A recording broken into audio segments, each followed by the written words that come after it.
keledai itu tidak akan jatuh ke dalam lubang yang sama. Artinya bahwa binatang saja didesain sedemikian rupa oleh Tuhan untuk tidak jatuh ke dalam lubang yang sama. Padahal indikasi daripada keledai itu adalah binatang yang ya bodoh lah begitu ya.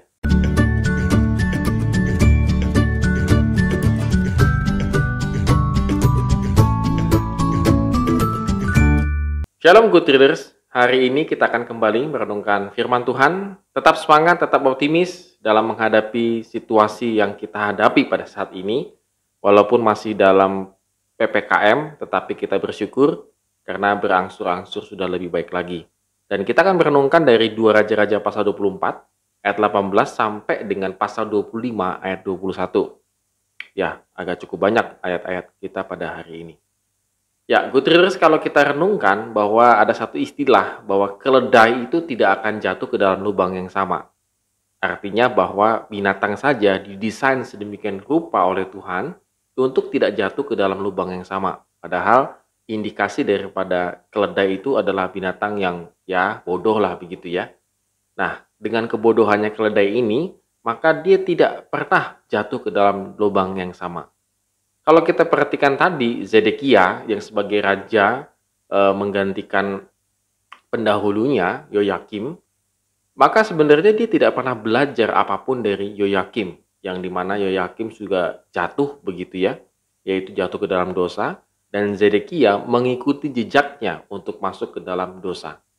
Dia langsung bersekongkol dengan Mesir dan bangsa-bangsa yang lainnya. Seharusnya dia tahu bahwa Yoyakim ketika ya bersekongkol ataupun bersekutu kerjasama dengan bangsa-bangsa yang lain itu tetap tidak menguntungkan Yehuda. Tetapi entah mengapa Zedekia itu tetap bersekutu dengan Mesir dan juga bangsa-bangsa yang lainnya. Dan kalau kita perhatikan di peta ya sebenarnya saudara, kalau bisa dilihat peta, Babel itu di atasnya daripada Yehuda, maka kembali menyerang ke Yehuda. Dan ini memang parah juga ya kalau kita lihat teks kita ya, bahwa mereka langsung mengepung kota itu dengan langsung mendirikan tembok. Jadi ada tembok di dalam, ada tembok di luar tembok gitu ya. Waduh, itu luar biasa begitu ya. Dan itu dikepung selama 11 tahun. Jadi walaupun bangsa Yehuda masih bisa hidup di dalam tembok itu, tetapi tetap saja nggak akan bisa selama-lamanya. Dan ketika tahun ke-11 maka mulai terjadi kelaparan dan sudah mulai tidak percaya kepada raja dan lain sebagainya, akhirnya mereka hancur. Dan akibat dari kebodohan Zedekia dibayar mahal, sangat mahal sekali. Istilahnya sampai anak-anaknya harus dibunuh di depan matanya dia, dan dia sendiri juga dibutakan matanya. Saudara, kalau istilah dibutakan matanya, itu kalau dalam pemahaman perjanjian lama, biasanya itu mata itu adalah sumber daripada penglihatan. Mata itu adalah sumber pengetahuan. Jadi kalau sampai Zedekia itu dibutakan matanya, itu adalah sebuah lambang bahwa itu kebodohannya dia.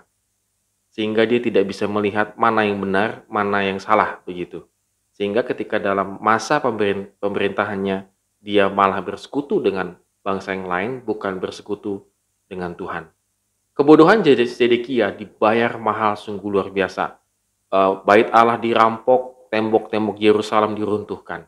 Dan ini adalah masa pembuangan yang berat bagi bangsa Yehuda. Istilahnya Yerusalem benar-benar hancur pada waktu itu.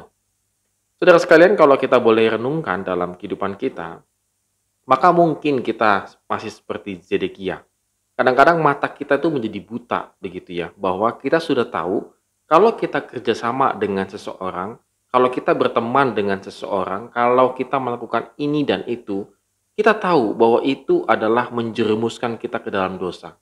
Tetapi entah mengapa mata pengetahuan kita akan Tuhan itu seolah-olah buta. Mata kita benar-benar buta dan kita tetap melakukannya. Dan tidak mengherankan kita masuk ke dalam lubang yang sama.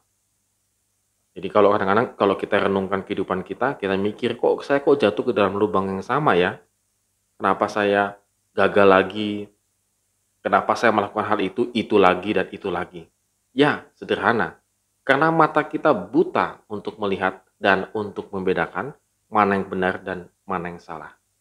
Oleh karena itu, good readers, pada hari ini mari kita renungkan apakah kita termasuk orang yang suka jatuh ke dalam lubang yang sama. Jika iya, maka mari kita mencelikkan mata kita buka mata kita minta Tuhan supaya Tuhan menerangi mata dan hati kita, pikiran kita, sehingga kita tidak jatuh ke dalam lubang yang sama. Amin. Terima kasih telah menonton video ini. Have a nice day and God bless us.